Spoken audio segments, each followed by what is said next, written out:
The stagecoach wheels snapped clean off just as the driver shouted a warning, sending Lily Lancaster tumbling into the Montana dirt with enough force to knock the wind from her lungs and scatter her carefully packed belongings across the dusty road like fallen leaves in autumn. She lay there for a moment, stunned, watching her mother's pearl-handled hairbrush roll toward a pair of worn leather boots. Through the haze of dust and confusion, she heard a deep voice call out commands she couldn't quite make out over the ringing in her ears. Strong hands lifted her with surprising gentleness, and when her vision cleared, she found herself staring into the bluest eyes she had ever seen, set in a sun-weathered face beneath a dusty black hat. "Easy now, miss," the man said, his voice like gravel and honey mixed together. "You took quite a tumble there." Lily tried to stand on her own, but her legs wobbled beneath her like a newborn calf's. The stranger kept one steadying hand on her elbow, his touch firm but respectful. She became aware of other voices, the nervous whinnying of horses, and the cursing of the stagecoach driver as he surveyed the damage to his vehicle. "Is everyone all right?" she managed to ask, her voice coming out rougher than she intended. "Driver's fine, just mad as a hornet about his wheel," the stranger replied. He released her arm slowly, as if testing whether she could stand alone. "You were the only passenger from what I can tell. Lucky thing I was riding this way." Lily brushed the dirt from her traveling dress, a practical brown calico that had seen better days. The fabric was torn at the sleeve now, another casualty of her westward journey. She looked around at her scattered possessions and felt a wave of despair wash over her. The stagecoach ticket to California, purchased with nearly every cent she had left after selling her father's printing press back in Kansas, now seemed like a cruel joke. The coach was clearly not going anywhere soon. "How far to the nearest town?" she asked, already dreading the answer. "Florissant is about 8 miles north," the stranger said, gesturing with his chin. He bent down to retrieve her mother's hairbrush, examining it with care before handing it to her. "I am headed that way myself. Name is Kendrick Rourke. Most folks call me Ken." "Lily Lancaster," she replied automatically, accepting the hairbrush. Up close, she could see he was younger than she had first thought, probably no more than 25 to her 22 years. His face had that weathered quality that came from years working outdoors, but his eyes held a kindness that made her feel slightly less panicked about her predicament. The stagecoach driver, a barrel-chested man with a spectacular mustache, stomped over to where they stood. "Wheels busted beyond fixing here. I'll have to send someone back from Florissant with a spare. Could be a day, could be 3, depending on whether they got one in stock." "What about my passage to California?" Lily demanded, hearing the edge of desperation in her own voice. "I paid for transport all the way to Sacramento."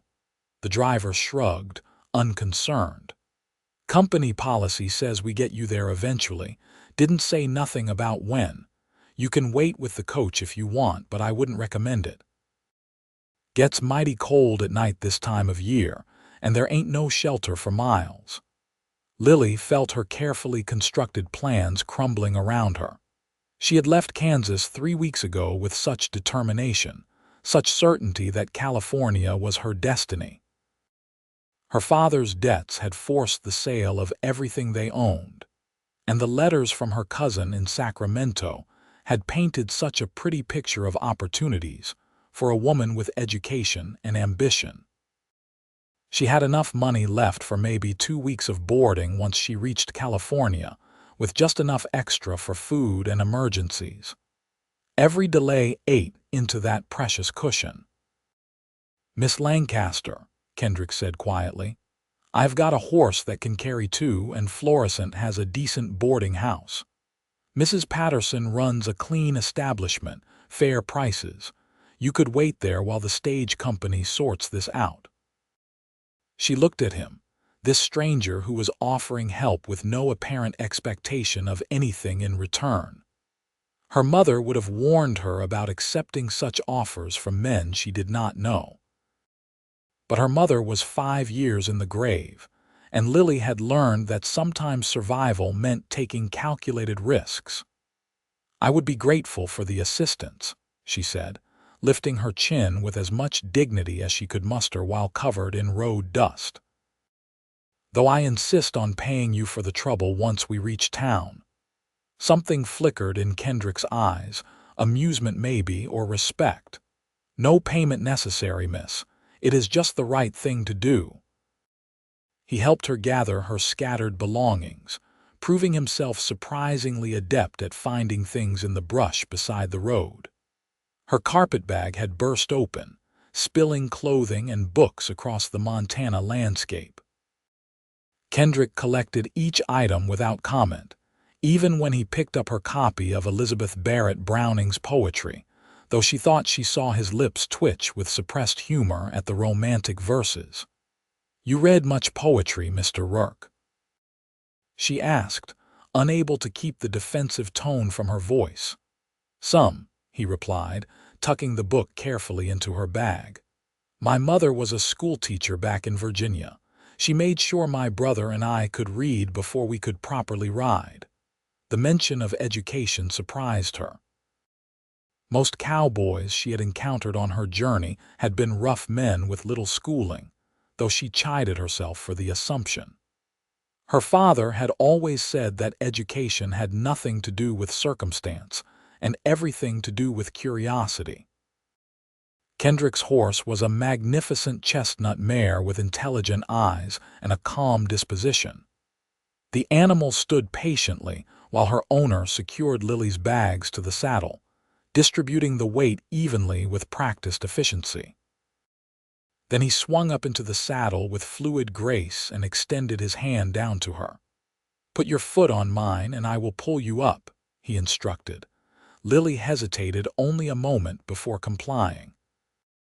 She had never ridden double before, had barely ridden at all beyond a few childhood experiences on her uncle's farm. But Kendrick pulled her up behind him as easily as lifting a sack of flour, and suddenly she was seated behind him, her arms instinctively going around his waist to keep from sliding off. "Hold on tight," he said, and she felt rather than heard the rumble of his voice. "Belle here is gentle, but the terrain can get rough." They set off at an easy walk, leaving the damaged stagecoach and its cursing driver behind. The Montana landscape stretched out around them in every direction, vast and empty in a way that made Lily's heart constrict with something between fear and awe. She had grown up in Kansas, where the land was flat and went on forever, but Montana was different.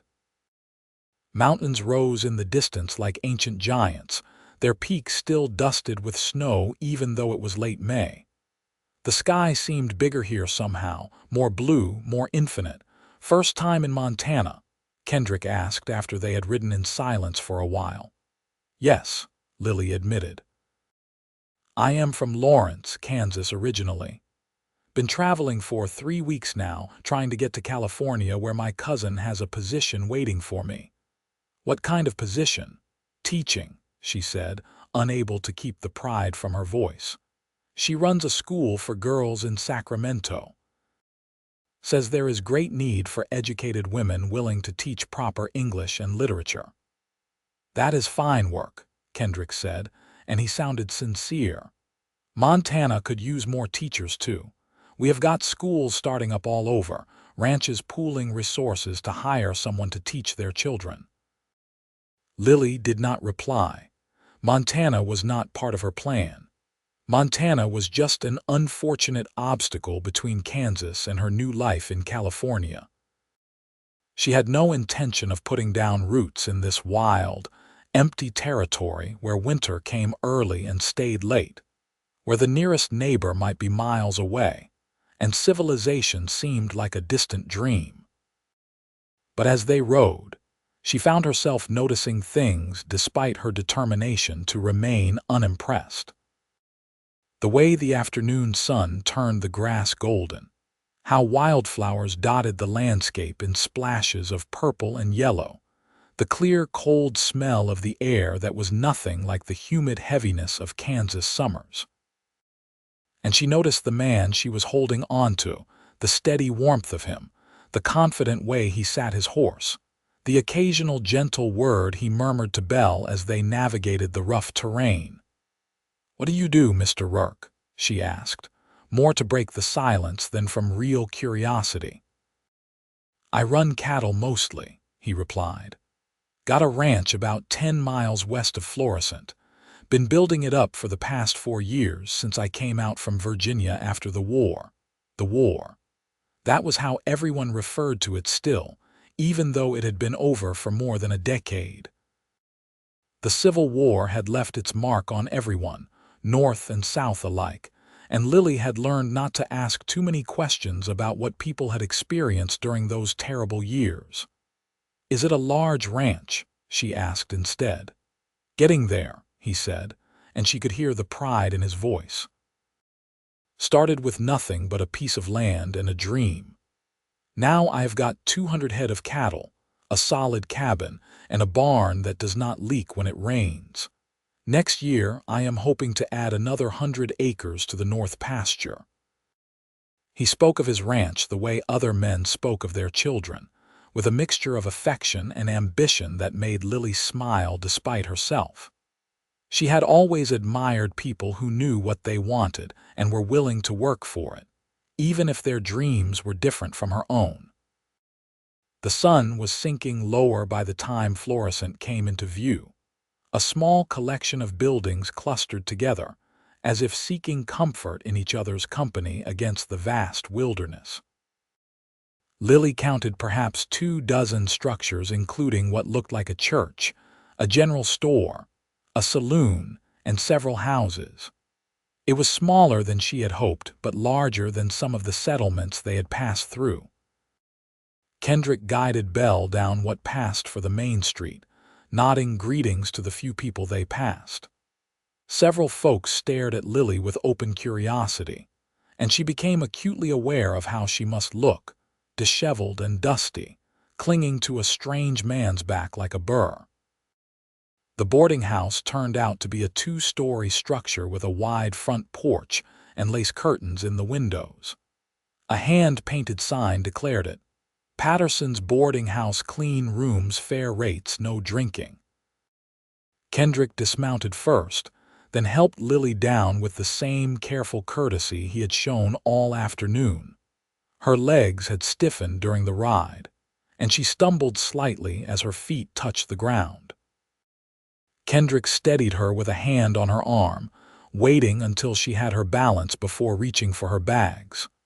"Let me do the talking," he said quietly. "Mrs. Patterson can be particular about who she rents to, but she has known me since I first came to Florissant. She will listen if I vouch for you." Lily wanted to argue that she did not need anyone to vouch for her character, but practicality won out over pride. She simply nodded and followed him up the steps to the front door. Mrs. Patterson turned out to be a formidable woman in her 50s with steel gray hair pulled back in a severe bun and eyes that could probably see straight through to a person's soul. She opened the door before Kendrick could knock, as if she had been watching their approach. "Kendrick Rourke," she said, her voice stern but not unfriendly. "What brings you to town? And who is this young woman you have brought to my doorstep?" "Good evening, Mrs. Patterson," Kendrick replied, removing his hat. "This is Miss Lily Lancaster from Kansas." She was on the westbound stage when it broke a wheel about 8 miles south.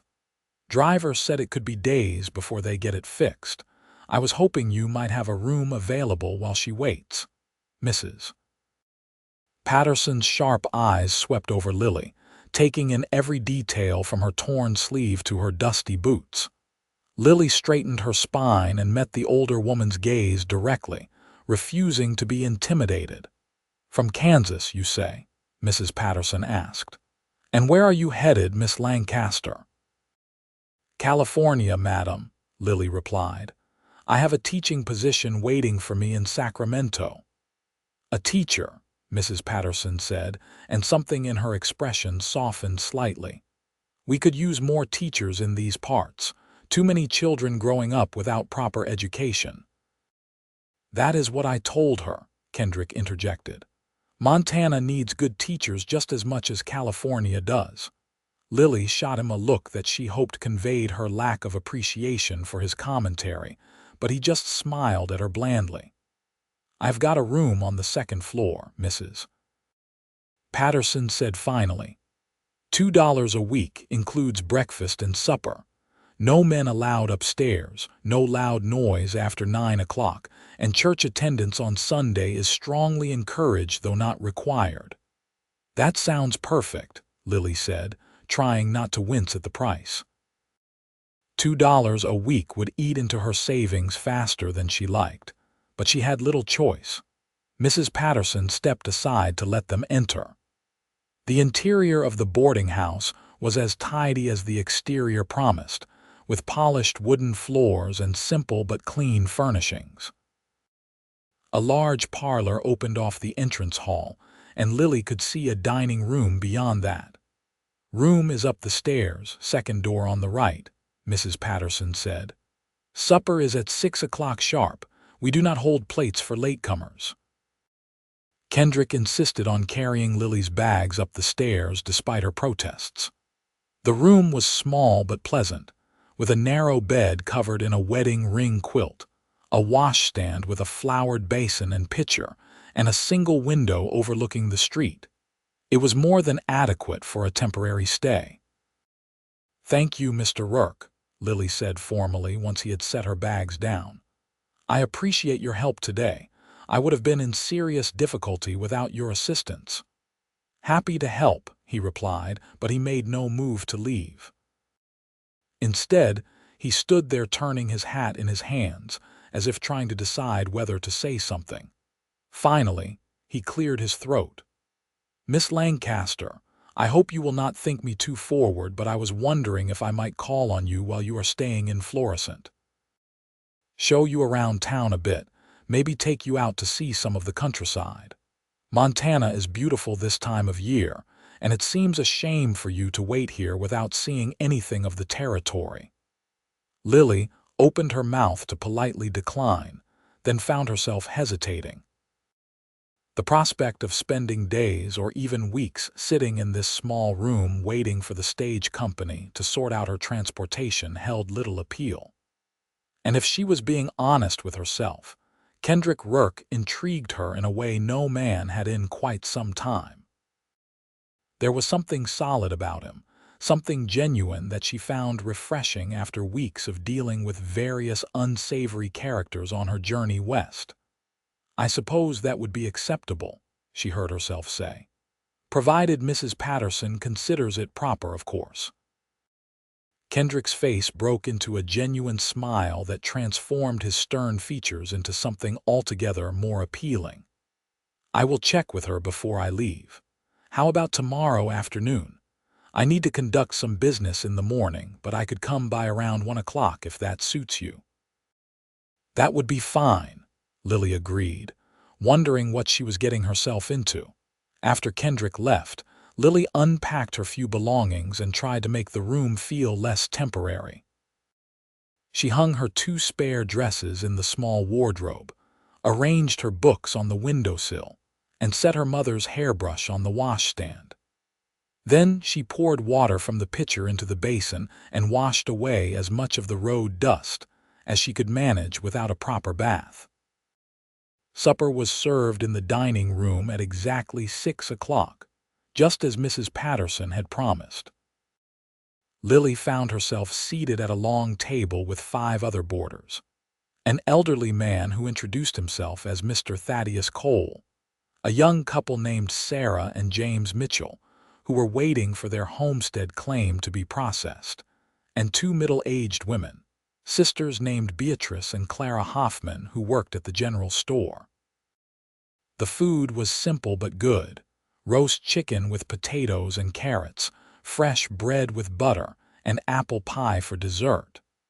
The conversation flowed easily around the table, with everyone curious about the new arrival.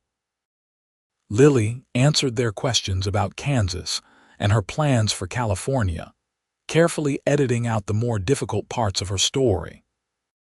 She did not mention her father's gambling debts or the creditors who had seized everything down to the family Bible, did not talk about the humiliation of selling their belongings at public auction, or the cold charity of distant relatives who had taken her in only out of obligation. "Kendrick Rourke brought you in, I hear," Mr. Cole said, his roomy eyes twinkling with interest. "Fine young man, that one. Hardest working rancher in the county and honest as the day is long. Could have his pick of girls around here, but he keeps to himself mostly. Married to that ranch of his, I suppose." "He has been very kind," Lily said neutrally, aware that everyone at the table was watching her reaction. "His brother lives up near Helena," Clara Hoffman added. "Married a girl from Colorado last year. Their mother passed a few years back, God rest her soul. She was a lovely woman, taught school here in Florissant before she got sick." So Kendrick had lost his mother, Lily thought. They had that in common then, the shared experience of grief. She found herself wanting to know more about him, about what had brought him west, and what kept him here in this remote corner of Montana territory. After supper, Lily excused herself and went upstairs to her room. Exhaustion was catching up with her, the accumulated weariness of weeks of travel and constant anxiety about money and the future. She changed into her nightgown and climbed into bed, expecting to fall asleep immediately. Instead, she lay awake staring at the ceiling, her mind refusing to settle. She thought about California, about the teaching position that awaited her, about the letters from her cousin describing the mild climate and the cultured society of Sacramento. She had been so certain that California was her destiny, the place where she could finally build a new life and leave behind the shame and sorrow of Kansas. But she also thought about the Montana landscape she had seen today, the vast sky and distant mountains, the wildflowers and golden grass.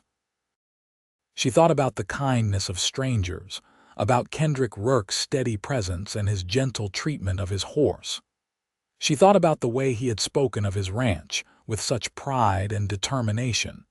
"You are being foolish," she told herself firmly. "One afternoon with a handsome cowboy and you are ready to abandon all your plans. California is where you belong. California is where opportunity waits." But as she finally drifted off to sleep, it was not California she dreamed of. The next morning dawned clear and bright, sunlight streaming through the window of Lily's room with cheerful insistence. She woke feeling more rested than she had in weeks. The comfortable bed and quiet surroundings, a welcome change from the rattling stagecoach and uncomfortable way stations that had been her home for the past 3 weeks. Breakfast was served at 7 o'clock, and Lily learned that Mrs. Patterson took her role as proprietor seriously. The older woman presided over the meal like a general commanding troops, making sure everyone was properly fed and that conversation remained appropriate. This morning's fare included eggs, bacon, biscuits with honey, and strong coffee that could probably strip paint. After breakfast, Lily ventured out to explore Florissant on her own. The town was quiet in the morning, with only a few people moving about their business. She visited the general store where the Hoffman sisters greeted her warmly and helped her purchase a few necessities, including thread to mend her torn dress sleeve and a new hair ribbon to replace the one lost in yesterday's accident. The store was fascinating in its variety, crammed full of everything from farm equipment to fancy goods imported from the East. Lily found herself lingering over a display of books, her fingers trailing across the spines with longing. Books had always been her escape, her window into worlds beyond her own limited experience. "You like to read, I see," Beatrice Hoffman said, coming to stand beside her. "We do not get many book buyers out here. Most folks are too busy surviving to worry about literature." "Books are necessities, not luxuries," Lily replied. "At least, that is what my father always said. Your father sounds like a wise man." "He was," Lily said softly, then changed the subject before Beatrice could ask more questions. "Do you have any newspapers from California?" "I like to keep informed about current events." Beatrice produced a 2-week-old copy of the Sacramento Daily Union, which Lily purchased despite the exorbitant price. She took the newspaper back to the boarding house and spent the next few hours reading it cover to cover in the parlor, absorbing every detail about the city that was supposed to become her home. Sacramento was growing rapidly according to the articles, with new businesses opening and the railroad bringing prosperity. There were advertisements for teachers, seamstresses, shopkeepers, all the opportunities a woman could want. It sounded perfect. It sounded like exactly what she needed. So why did she feel a nagging sense of doubt? Kendrick arrived promptly at 1 o'clock, riding Belle and leading a smaller gray mare behind him. He had cleaned up since yesterday, his face freshly shaved and his clothes free of trail dust. He looked younger somehow, and even more handsome if that was possible. "Thought you might like to go riding," he said when Mrs. Patterson answered the door. "It is a beautiful day, too nice to spend indoors." Mrs. Patterson gave Lily a long look that seemed to contain both warning and approval. "Be back before dark," she said finally, "and keep to the public roads." "Yes, madam," Kendrick replied, his tone respectful. Lily had changed into her more practical dress, a dark blue cotton that would not show dirt as easily as the brown calico. She had also braided her long blonde hair and coiled it at the nape of her neck, trying to look presentable despite her limited wardrobe. "I should warn you," she said as Kendrick helped her mount the gray mare. "My riding skills are minimal at best." "Daisy here is gentle as a lamb," he assured her. "Just hold the reins easy and she will follow Belle wherever we go." They rode out of town heading west, Kendrick keeping the pace slow and easy. He was a patient teacher, offering occasional guidance on her posture and how to use the reins without pulling too hard. Lily found herself relaxing into the rhythm of the ride, her initial nervousness fading as Daisy proved to be exactly as docile as promised. "Where are we going?" she asked after a while. "Thought I would show you my ranch," Kendrick replied. "If that is all right with you. It is not much to look at yet, but I am proud of what I have built." Lily agreed, curious to see where and how he lived. They rode for about an hour, following a trail that wound through grasslands dotted with cattle. Kendrick pointed out landmarks and told her about the land, about the hard winters and brief summers, about the challenges of ranching in Montana territory. "Why here?" Lily asked. "Why Montana instead of somewhere easier?" Kendrick was quiet for a moment, considering his answer. "After the war, I needed space," he said finally. "Needed somewhere big enough to contain all the things I was trying to forget. My brother felt the same way. We came west together, worked as hired hands for a few years, saved our money. He ended up in Helena, I ended up here. Something about this place just spoke to me, told me I could make something of myself here if I was willing to work hard enough." "And have you made something of yourself?" He smiled. "Getting there. Still a long way to go, but I am further along than I was 4 years ago. That is something." The ranch came into view around a bend in the trail, nestled in a shallow valley with hills rising behind it. Kendrick had not been exaggerating when he said it was not much to look at. The cabin was small and rough-hewn, the barn slightly larger and in better repair. There was a corral with several horses, a chicken coop, and various outbuildings in different stages of construction. But what struck Lily was not the buildings themselves, but the potential she could see in the layout. Kendrick had positioned everything with care, taking advantage of the natural windbreaks and water sources. There was room for expansion, space for a larger house and more outbuildings. It was raw and unfinished, but it was also full of possibility. "What do you think?" Kendrick asked, and she could hear the anxiety beneath the casual tone. Her opinion mattered to him, she realized with surprise. "I think it is a good start," she said honestly. "I can see what it could become with time and effort." His face lit up with pleasure. "That is exactly it. I have got plans, ideas for what I want to build. A proper house with glass windows and a stone fireplace. A bigger barn for more cattle. Maybe even a small orchard if I can get the trees to take in this soil." He helped her dismount and showed her around, pointing out what he had accomplished and describing his plans for the future. His enthusiasm was infectious, and Lily found herself caught up in his vision despite her determination to remain unaffected. The inside of the cabin was sparse but clean.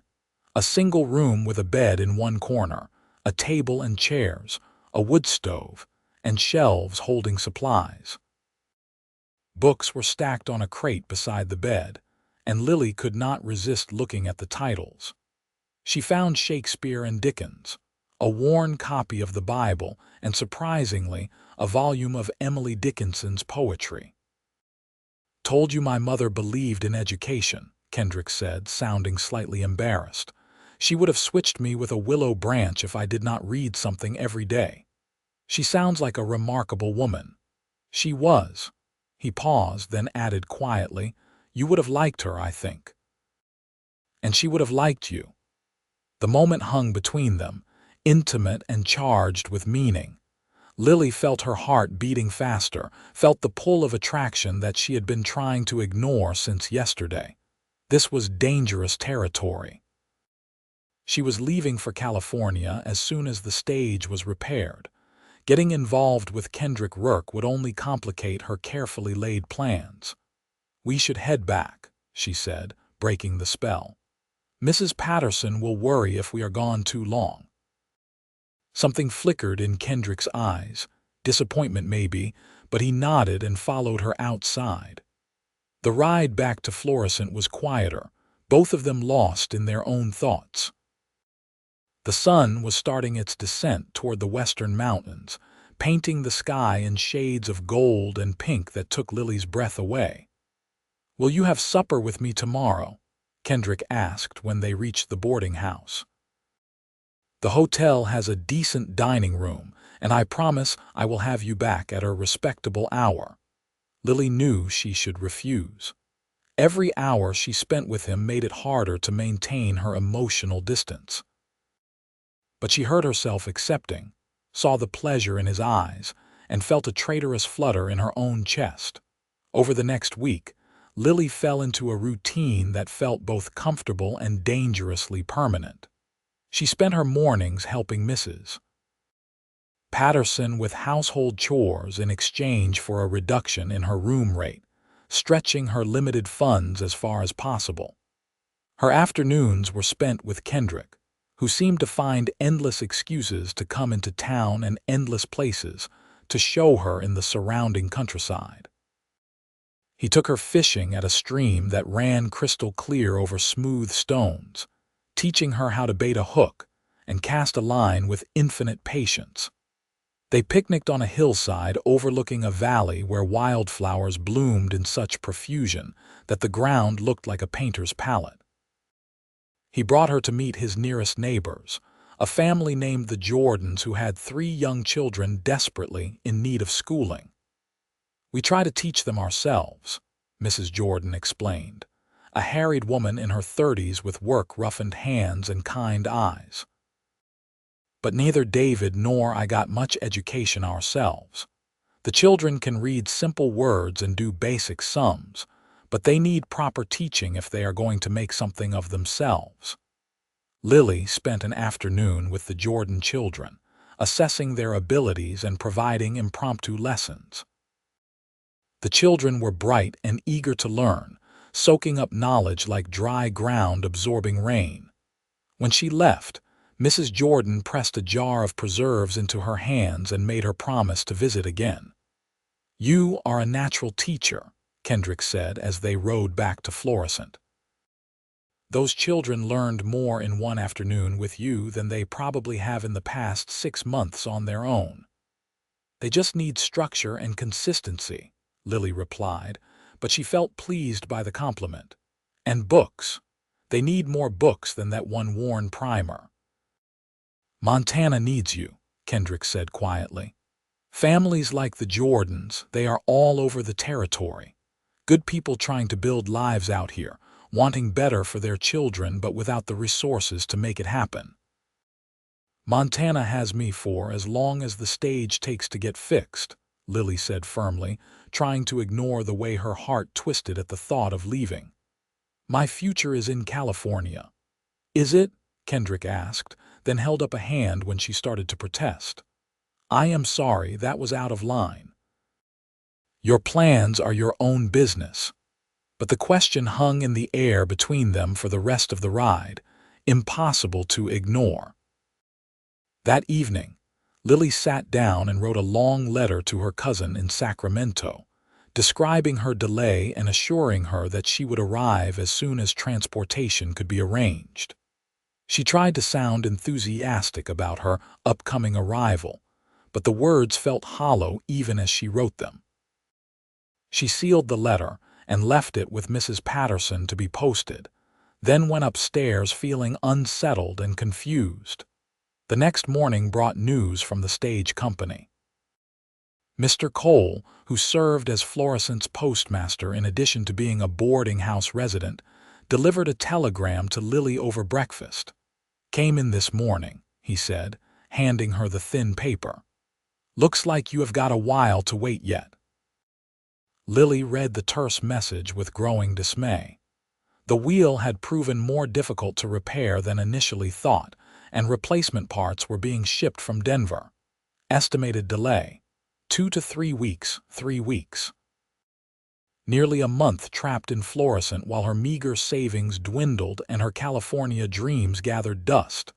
"Bad news?" Mrs. Patterson asked, her sharp eyes missing nothing.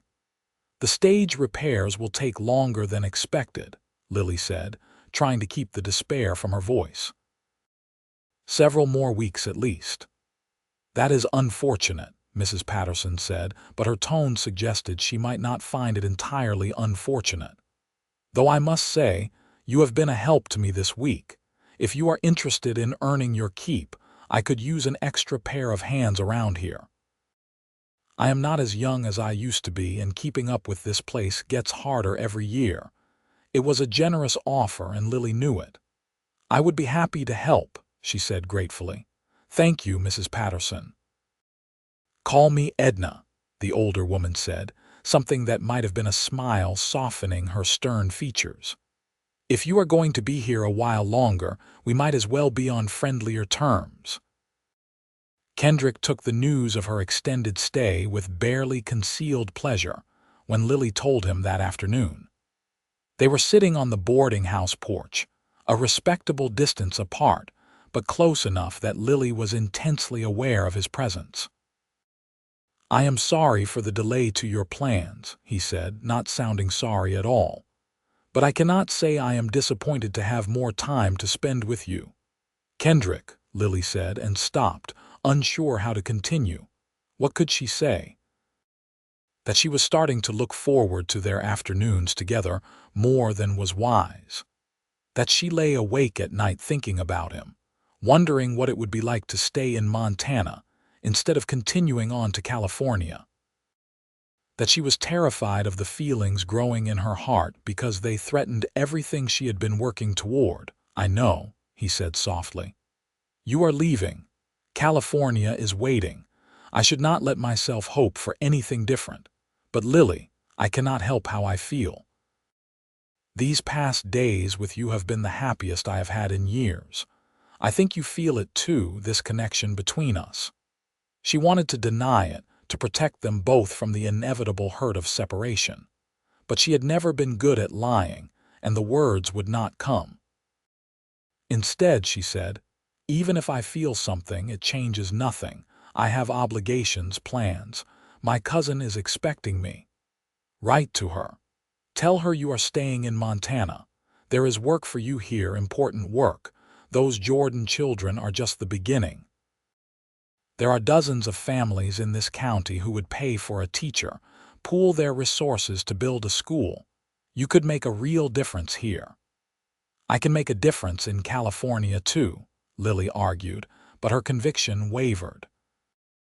"My cousin's school serves girls from good families, girls who will grow up to be ladies of refinement and culture. And the Jordan children, the dozens of other ranch children growing up out here without access to education, do they matter less because their families are not wealthy? Because they are not from California." Kendrick's voice was gentle, but his words cut deep. "You have a gift, Lily, a calling. Does it matter so much where you practice it?" Lily stood abruptly, needing distance to think. "That is not fair. You are trying to make me feel guilty for wanting something more than this." She gestured at the simple town around them, at the rough frontier that was so far from the civilized life she had imagined. Kendrick stood too, his expression pained. "I am not trying to make you feel guilty. I am trying to make you see that maybe, just maybe, what you are looking for is not in California. Maybe it is right here if you will just give it a chance." "And what exactly am I looking for, Mr. Rourke? Please, enlighten me, since you seem to have my life all figured out." "A place to belong," he said simply. "A home, a purpose, people who need you for who you are, not just for what you can do. And maybe, if you are honest with yourself, someone to love who loves you back with everything he has got." The words hung in the air between them, a declaration and a plea all at once. Lily felt tears burning behind her eyes, felt the weight of her father's failures and her mother's disappointments pressing down on her shoulders. She had spent so long trying to escape the past, trying to outrun the shame and the sorrow, that she had convinced herself happiness lay somewhere else, somewhere far away from everything she had known. But standing here on this porch in this rough little Montana town, looking into Kendrick Rourke's blue eyes, she felt something shift inside her. A possibility she had not allowed herself to consider. What if he was right? What if home was not a place you traveled to, but something you built with your own hands and heart? "I am scared," she whispered, the admission costing her. "What if I stay and it does not work out? What if I give up California and then regret it?"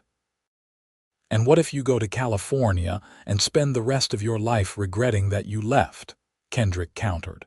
He stepped closer but did not touch her, respecting the fragile emotional space between them. "I cannot promise you an easy life, Lily. Ranching is hard work and Montana winters are brutal. But I can promise you honesty and loyalty. I can promise you that I will work every day to build something worthy of you. And I can promise you that I will love you with everything I am for as long as I live." "You barely know me," she protested weakly. "I know enough. I know you are brave, leaving everything familiar to build a new life. I know you are kind, the way you treated those Jordan children with such patience. I know you are strong, carrying on after losing your parents and facing hardship without complaint. I know you laugh at my bad jokes, and you are not afraid to call me out when I am being foolish. I know that you make me want to be a better man, to build something not just for myself, but for a future I never let myself imagine before I met you." Lily felt a tear slip down her cheek, then another. Kendrick reached up slowly, giving her time to pull away, and gently wiped them away with his thumb. His touch was tender, reverent, and it broke something open inside her chest. "I am falling in love with you," she admitted, her voice barely above a whisper. "And it terrifies me." "I am already in love with you," Kendrick replied. "And it terrifies me too. But Lily, I would rather be terrified with you than safe without you." She closed the distance between them then, rising on her toes to press her lips to his. The kiss was gentle at first, tentative, both of them learning the shape and taste of each other. Then Kendrick's arms came around her, pulling her closer, and the kiss deepened into something that made Lily's heart race and her knees weak. When they finally broke apart, both breathing hard, Lily rested her forehead against his chest and felt his heart pounding as fast as her own. "I need time," she said. "This is a big decision, giving up everything I planned." "Take all the time you need," Kendrick replied, pressing a kiss to the top of her head. "I am not going anywhere." The next 2 weeks passed in a blur of emotion and activity. Lily threw herself into helping Edna Patterson run the boarding house while spending every free moment with Kendrick. He took her to meet more neighboring families, introduced her to the handful of other ranchers who made up the scattered community around Florissant. Everyone welcomed her warmly, and several families inquired about the possibility of hiring her as a teacher. "We could build a schoolhouse," one rancher named Thomas Waverly suggested when Lily visited his spread with Kendrick. "Pool resources from all the families in the area. You would have maybe 20 students of various ages if you were willing to take them on." The offer was tempting, more tempting than Lily wanted to admit. She asked questions about logistics and curriculum, found herself making mental plans for how she would structure lessons for such a diverse group of students. The challenge excited her in a way that teaching privileged girls in Sacramento never had, but still she hesitated, unable to fully commit. The ghost of California haunted her, the dream she had clung to through all the hardships of the past year. Could she really give it up? Could she trust that this feeling with Kendrick was real and lasting, not just a temporary infatuation born of proximity and circumstance? One afternoon, Kendrick took her to a spot he called Summit Ridge, a high point overlooking the valley where his ranch sat. They spread a blanket and shared a simple meal of bread, cheese, and apples while watching clouds drift across the impossibly blue sky. "Tell me about your parents," Kendrick said. "You have mentioned them but never really talked about them." Lily was quiet for a long moment, gathering her thoughts. "My father was a dreamer," she said finally. "He bought the printing press thinking it would make our fortune, but he was not good with money, made bad investments, borrowed from people he should not have. When the debts came due, there was nothing left. He died 6 months after my mother, and I think it was shame as much as the fever that killed him." "I am sorry," Kendrick said, taking her hand. "My mother was practical where he was not. She tried to rein in his worst impulses, but she loved him too much to truly stand in his way. After she died, he just gave up. Stopped fighting, stopped caring. Part of me has been angry at him for that, for leaving me to clean up his mistakes. That is understandable. But part of me also understands now. After meeting you, after feeling what I feel, love makes you foolish and brave at the same time. It makes you want impossible things and believe you can achieve them." She turned to look at him. "My father's mistake was not loving my mother. It was not having the strength to build something real, something lasting. He was all dreams and no follow-through." "I am not your father," Kendrick said quietly. "I know. You are nothing like him. You take dreams and make them solid, build them board by board and day by day. That is what your ranch is, what your life here is. And that is what scares me most about loving you." "What do you mean?" "If I stay, if I give up California, it cannot be just for you. It has to be for me too, for what I want to build. I cannot be the woman waiting at home while you chase your dreams. I need my own purpose, my own work." Kendrick smiled. "I would not want you any other way. Montana needs teachers desperately. You would be building something as important as any ranch, maybe more important. The children you teach will be the future of this territory. That is legacy, Lily. That is purpose. And us, how would we work? However you want. We can court properly for as long as you need to be sure of your feelings. When you are ready, I would be honored to make you my wife. Not to own you or constrain you, but to be your partner in building a life together. Your teaching would be as important as my ranching. We would support each other's dreams, not sacrifice one for the other. It was the right answer, the only answer that could have swayed her. Lily felt the last of her resistance crumbling, felt California fading into the realm of what might have been rather than what would be. I need to write to my cousin, she said. Tell her I will not be coming after all. Kendrick's face lit up with joy and relief. You are staying, you are sure. I am terrified, Lily admitted. But yes, I am staying. Montana is my home now if you will have me. He kissed her then, pulling her close and pouring all his love and promise into the embrace. When they finally broke apart, both were breathless and smiling. There is one more thing, Kendrick said, reaching into his pocket. He pulled out a small wooden box and opened it to reveal a simple gold band set with a small but perfect sapphire. This was my mother's ring. She gave it to me before she died, told me to save it for the woman who made me believe in forever.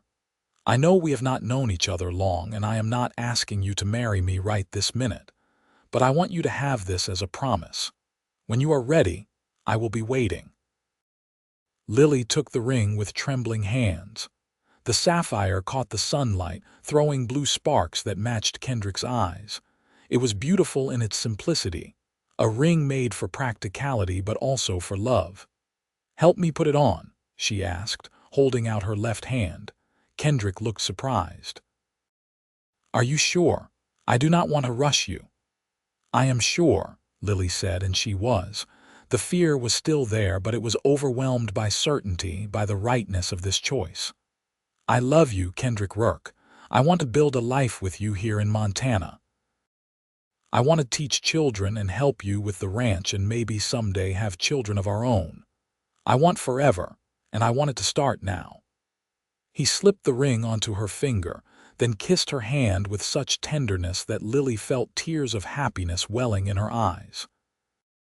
They sat together on that ridge, watching the sun paint the sky in shades of orange and purple, making plans for their future and dreaming of all the days to come. The wedding took place 6 weeks later in the small church in Florissant. Edna Patterson and the Hoffman sisters helped Lily sew a dress from fabric ordered specially from Helena, a simple but elegant design in cream-colored silk that made Lily feel like a princess.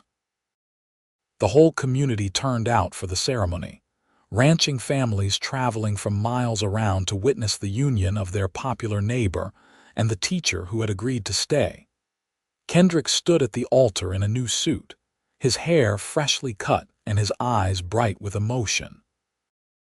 When Lily walked down the aisle on Mr. Cole's arm, the elderly man having volunteered to stand in for her deceased father, she saw Kendrick's breath catch, saw the wonder and love on his face, and knew she had made the right choice.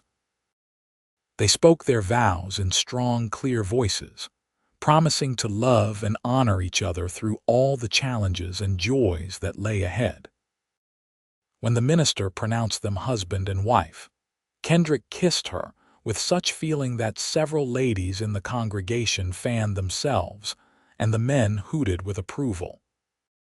The reception was held at the boarding house, with tables set up in the yard and food brought by every family in attendance. There was music and dancing and more happiness than Lily had felt since before her mother died.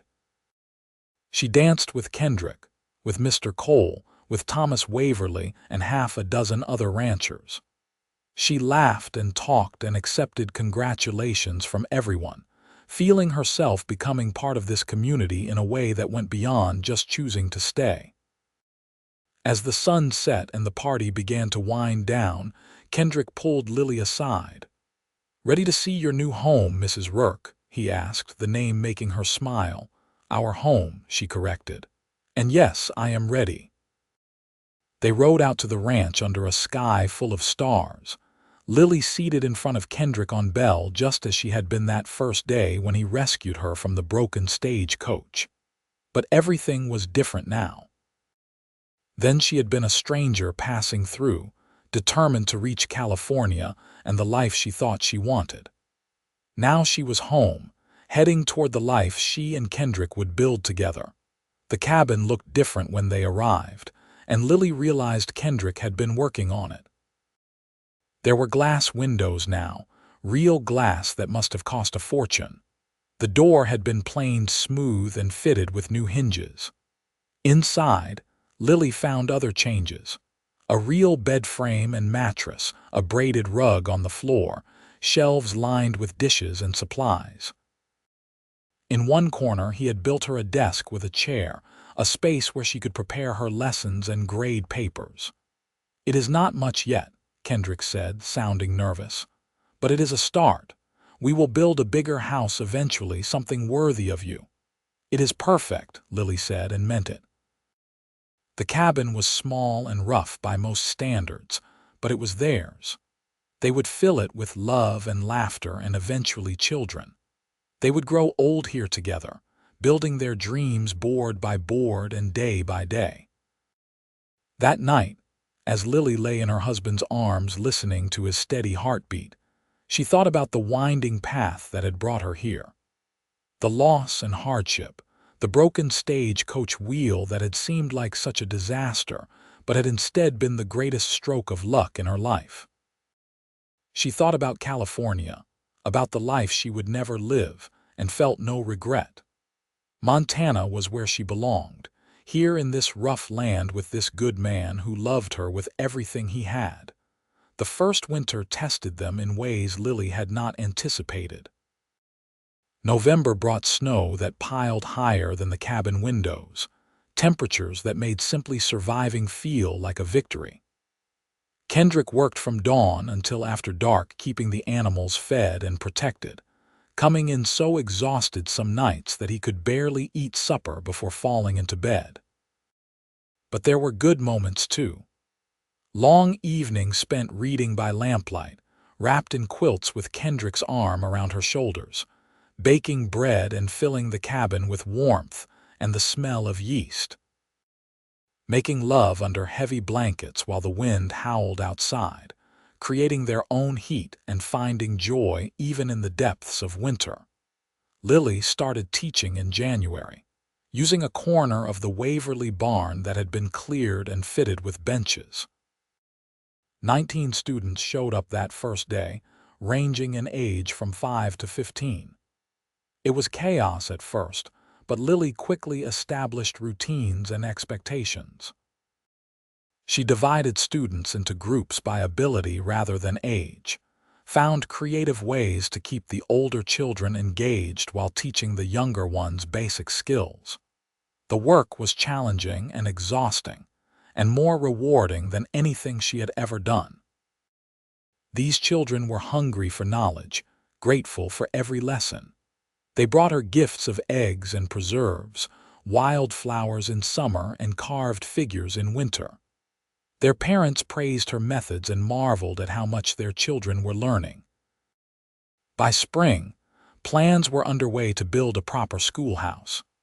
Thomas Waverly donated land, and every family contributed labor or materials. Kendrick spent his Sundays working on the building, insisting that Lily's work was as important as his own. The schoolhouse rose slowly but steadily, a symbol of the community's commitment to education and to the future. Lily discovered she was pregnant in April, nearly a year after she had arrived in Montana. She told Kendrick one evening after supper, watching his face cycle through surprise, joy, and a touch of fear before settling on pure happiness. "A baby," he said wonderingly, placing his hand on her still flat stomach. "We are going to have a baby. Are you pleased?" Lily asked, though she could see the answer in his eyes. Pleased does not begin to cover it. Terrified, maybe. Overwhelmed, but mostly just grateful beyond words. He pulled her close, resting his chin on top of her head. "Thank you for staying, for choosing this life with me. Every day I wake up still amazed that you are mine. I am not property to be owned," Lily teased, but she pressed closer to him. "You know what I mean. That you chose me, chose us, chose Montana. I will spend the rest of my life making sure you never regret that choice." The baby was born in December during a snowstorm that made Lily think for sure she would die before the midwife could arrive. But Edna Patterson had delivered dozens of babies in her time, and she bullied Lily through labor with the same firm kindness she applied to everything else. Kendrick paced outside like a caged animal until Edna finally took pity on him and led him inside to hold his wife's hand. Samuel Kendrick Rourke entered the world howling his displeasure at the cold Montana winter, a healthy boy with his father's blue eyes and his mother's stubborn chin. Kendrick held his son with such awe and tenderness that Lily fell in love with him all over again. The years that followed were full of both hardship and joy. The ranch grew steadily, Kendrick adding cattle and land as profits allowed. He hired on 2 ranch hands to help with the work, young men who lived in the bunkhouse he built behind the barn. True to his word, he started building a larger house when Samuel was 2, working on it gradually until it was finished the summer before their daughter Abigail was born. The new house had 4 bedrooms, glass windows in every room, and a parlor big enough for entertaining. There was a separate study where Lily could work on her lessons, and a wide front porch where they could sit on summer evenings watching their children play. It was everything Kendrick had promised, and more, a solid testament to what could be built with love and determination. Lily continued teaching, taking breaks when the children were young, but always returning to the schoolhouse that had become the heart of the community. She taught dozens of children over the years, watched them grow from fumbling beginners to confident readers and mathematicians. Several of her students went on to attend university, becoming doctors and lawyers and teachers themselves, carrying forward the education she had given them. On their 10th wedding anniversary, Kendrick took Lily back to Summit Ridge where he had first asked her to marry him. Their 3 children, Abigail had been joined by twin boys, David and Daniel, who were currently being supervised by a very patient Edna Patterson, were safely occupied, giving them a rare afternoon alone. They spread a blanket in the same spot, shared wine and cheese while watching clouds drift across the endless sky. Lily leaned against her husband, content and happy, thinking about the journey that had brought them here. "You ever wonder about California?" Kendrick asked, as if reading her thoughts. "About what life would have been like if you had kept going?" Lily considered the question seriously. "Sometimes," she admitted, "but only in an abstract way, like wondering about a book I never read. I do not regret my choice, not for a moment. This is where I belong, where I have always belonged." "Montana suits you," Kendrick agreed, "though I admit I am biased. You were right, you know, that day when you told me Montana was where I belonged. I did not want to hear it then, was so determined to stick to my plan that I almost missed the best thing that ever happened to me." "We both took a chance," Kendrick said. "Took a leap of faith that turned out to be exactly right." As they sat together on that ridge, Lily reflected on all they had built. The ranch that thrived under Kendrick's careful management. The school that had expanded to include students from 3 counties. The family they had created together, 3 beautiful children who were growing up strong and confident. The community of friends and neighbors who had become family. She thought about the frightened, grieving woman she had been when she arrived in Montana, so certain she knew what she needed. And she thought about the woman she had become, confident and purposeful, rooted deeply in this place and this life. "Thank you," she said softly. "For what?" "For seeing who I could be before I saw it myself. for convincing me to stay when every practical instinct told me to go, for building this life with me, for loving me even when I was too scared to fully love you back." Kendrick kissed her, long and slow and full of the love that had only deepened over their years together. "Thank you for taking a chance on a cowboy with nothing but a rough cabin and big dreams. Thank you for making those dreams come true in ways I never imagined. Thank you for Samuel and Abigail and the twins. Thank you for being my partner, my love, my everything." They stayed on the ridge until the sun began to set, painting the Montana sky in shades of orange and gold and pink. Then they rode home together, back to their children and their life, back to the home they had built board by board and day by day. The years continued to pass, marked by the milestones of growing children and expanding prosperity. Samuel proved to have his father's love of the land, spending every free moment helping with the ranch work and dreaming of the day when he would run cattle of his own. Abigail inherited her mother's passion for learning, reading every book she could get her hands on and talking about becoming a lawyer or maybe a doctor. The twins were troublemakers in the best possible way, keeping everyone on their toes with their pranks and endless energy. Kendrick's brother visited from Helena with his growing family, and the cousins formed bonds that would last lifetimes. The ranch continued to prosper, becoming one of the most successful operations in central Montana. But success never went to Kendrick's head. He remained the same solid, reliable man Lily had fallen in love with, committed to his family and his community. Lily's school became renowned throughout the territory for the quality of education it provided. Students traveled from increasingly distant locations to study with her, and she trained several assistant teachers to help manage the growing enrollment. When Montana achieved statehood in 1889, Lily was invited to serve on the state committee developing education standards, an honor that made her realize how far she had come from the frightened refugee fleeing Kansas. On their 20th anniversary, Lily and Kendrick took all 5 of their children, twin girls, Emma and Elizabeth, had joined the family when the boys were 7, on a camping trip into the mountains.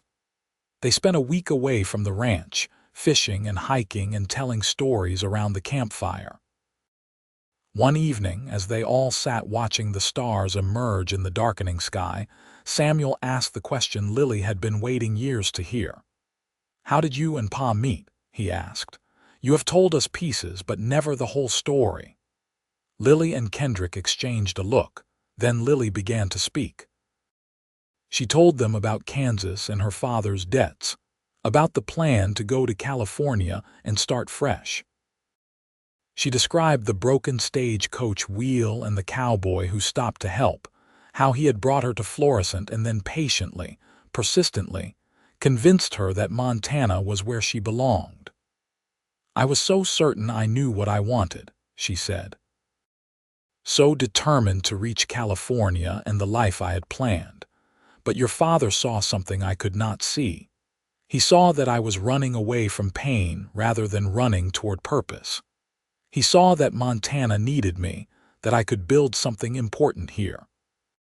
But he also let me choose," Lily continued. "He never pressured or demanded.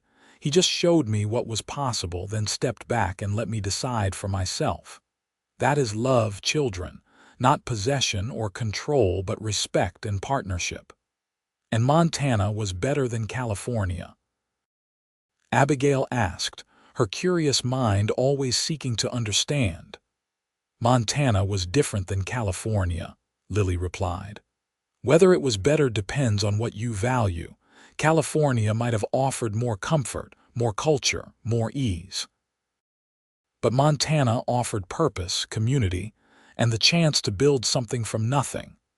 For me, that was everything." Kendrick added his own perspective, talking about the loneliness he had felt before Lily arrived, how he had been building a ranch but not really building a life. He described falling in love with her courage and intelligence, how she had challenged him and inspired him to want more than just success. "Your mother made me believe in possibilities I had never let myself imagine," he said. "A real home filled with love and laughter. Children to carry on what we built. A partnership with someone who was my equal in every way." She took the biggest risk of all, giving up her carefully laid plans to build something uncertain but potentially wonderful. That kind of courage, that kind of faith, is the greatest gift she could have given me. The children listened raptly, even the youngest twins who were usually too energetic to sit still for long. When the story was finished, Emma asked, "Do you think we all belong in Montana? Or should we go to California someday to see what Ma gave up?" It was a fair question, and Lily considered it carefully before answering. "You belong wherever you choose to belong," she said. "Montana is my home because I chose it, because I built a life here that matters to me.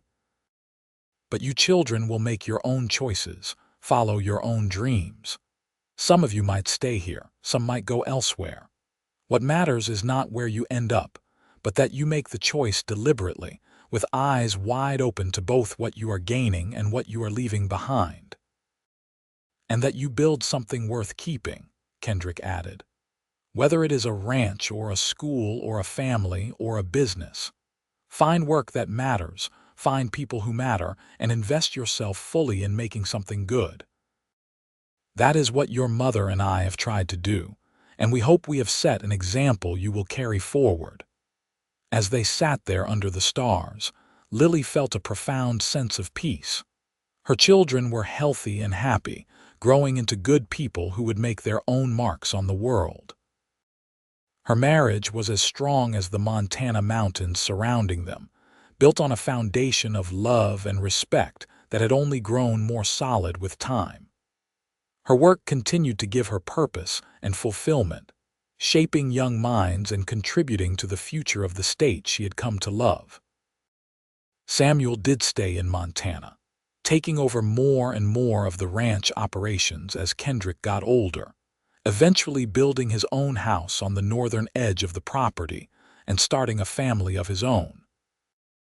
Abigail surprised everyone by falling in love with the law, studying with a Helena attorney, before becoming one of Montana's first female lawyers and fighting for women's rights and education reform. The twin boys went into business together, opening a general store in Florissant that became the commercial hub of the growing town. And the twin girls, young still but showing signs of their own strong personalities, talked about becoming teachers like their mother. The years brought loss as well as joy.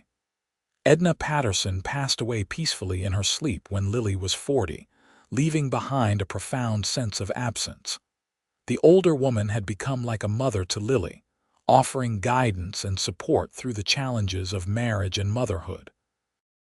At the funeral, Lily spoke about how Edna had taken in a desperate stranger and helped her become part of the community, how that single act of kindness had changed the entire course of her life.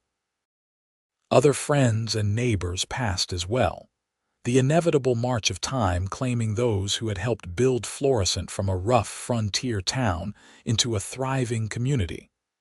But new people arrived constantly, drawn by the growing prosperity of Montana and the opportunities it offered. Lily taught their children, welcomed them into the community, and watched as they too put down roots and built lives worth living. On their 30th anniversary, Kendrick surprised Lily with a special gift. He had commissioned a local carpenter to create a beautiful sign that now hung above the schoolhouse door, the Lily Rourke School for Higher Learning, ESD, 1877.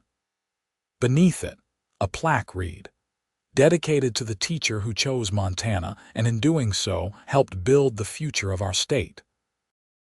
Lily cried when she saw it, overwhelmed by the recognition and by the reminder of how far she had come. From a desperate refugee fleeing her father's debts to a respected educator whose influence had touched hundreds of lives. From a woman who thought she knew what she wanted to a woman who had found something far better than what she had planned. "You are crying," Kendrick said, concerned. "If you do not like it, I can have it taken down." "No," Lily managed through her tears. "I love it. I love you. I love this life we have built. I am just overwhelmed by how blessed I am."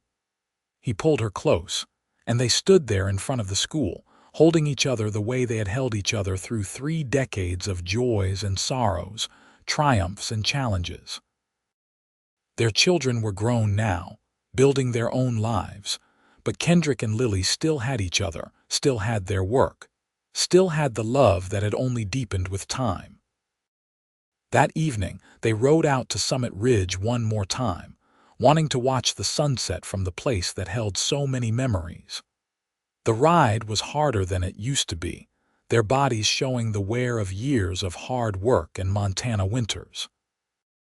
But they made it, spreading a blanket in their familiar spot and settling in to watch the sky transform. "You remember the first time we came here?" Kendrick asked. "You were so conflicted, so torn between what you thought you should do and what your heart was telling you." "I remember being terrified," Lily replied. "Terrified of making the wrong choice, of giving up everything I had planned for something uncertain. And now I know there are no wrong choices, only different paths that lead to different destinations. I chose the path that led to you, to our children, to this community, to work that has mattered. Another path might have brought different joys, but I cannot imagine any that could have brought more." They sat in comfortable silence as the sun sank toward the horizon, painting the sky in colors that never failed to take Lily's breath away. She thought about the frightened 22-year-old woman who had tumbled from a broken stagecoach into the Montana dust, so certain she knew where she belonged. She thought about the cowboy who had helped her up, who had seen past her certainty to the woman she could become. "Thank you for stopping that day," she said softly. "Thank you for not just helping me to fluorescent and moving on. Thank you for taking the time to show me what Montana could offer, for being patient while I figured out what I truly wanted." "Thank you for being brave enough to stay," Kendrick replied. "For taking a chance on me and on Montana. For building this incredible life with me, for being my partner in every sense of the word. I have loved you since the moment I saw you in the dust of that road, and I will love you until my last breath." As the sun finally slipped below the horizon and the first stars began to appear, Lily reflected on the profound truth she had learned over 3 decades in Montana. Home was not a place you traveled to, but something you built with the choices you made and the love you gave. California had promised ease and culture, but Montana had given her purpose and belonging. The broken stagecoach wheel that had seemed like such a disaster had actually been destiny intervening, putting her exactly where she needed to be. She thought about all the students she had taught, how many lives she had influenced. She thought about her children and grandchildren, about the legacy of love and determination she and Kendrick were leaving behind. She thought about the school that bore her name, about the ranch that had grown from a rough cabin into a thriving operation. All of it built from nothing but dreams and determination. All of it proof that sometimes the best destinations were the ones you never planned to reach.